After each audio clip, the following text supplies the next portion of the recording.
হই হই রই রই, মুদির গতি গেল কই? মুদি, তোমার তো তুই 2 মাস আগে আমি ওই সুদূর লন্ডনে বয়ে পেয়েছিলাম, তোমার কানায় কামড় দিছে, অমিত শাহ নাকায় কামড় দিছে, খাইতেছে খাইতেছে, বড় স্বপ্ন দিতে গেছিল আমাদের। তুমি সাবধান করছিলাম, করো নাই। কোনো কিছু শুনা করো না। এখন সংসদ থেকে পলায় কই গেলা তুমি? সামনে পলা মানে শান্ত করো দিই পারো নি? তোমার বাবার কি ক্ষমতা দিই একটু, সেটা পারবা না।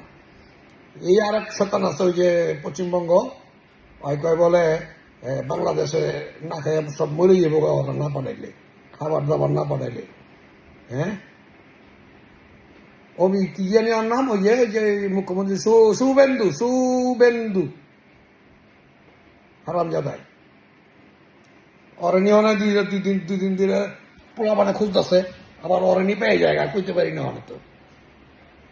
হ্যাঁ, তেলাপোকা, এই তেলাপোকা তো যত পোকামাকড় যত কিছু আছে মানুষ থেকে শুরু করে সবকিছু সবচাইতে বেশি সার্ভাইভ করতে পারে এই তেলাপোকা।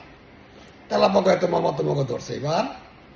বাহাদুরি, জমিদারি, হিন্দুত্ববাদ, এই বাদ সেই বাদ, যেমনি ইচ্ছে এমনি তোমরা যা খুশি তাই করবা। হ্যাঁ, আর বাংলাদেশের যেভাবে ইচ্ছা সেভাবে ডাবাইবা, কত ডাবাও, এখন ডাবাও, পাল্লা ডাবাও।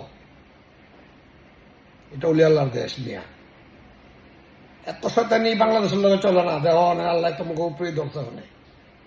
আল্লাহর লোকের বেদবি, এই বাংলাদেশের লোকের বেদবি, এই বেদবির খেসারও তালা দেই বেটা। পলা, তুইও পলা, কই যাবি যা আল্লাহ দেখ না। যদি তারপরে যদি আল্লাহ তোকে ইচ্ছা করে বাঁচায়, তোকে ভগবানের ইচ্ছা করে বাঁচায় দেয়, হয়তো বা তাইলে বাঁচতে পারবে। আমরা এরপর আর কোনো তো বাঁচানোর রাস্তা দিই না আমি।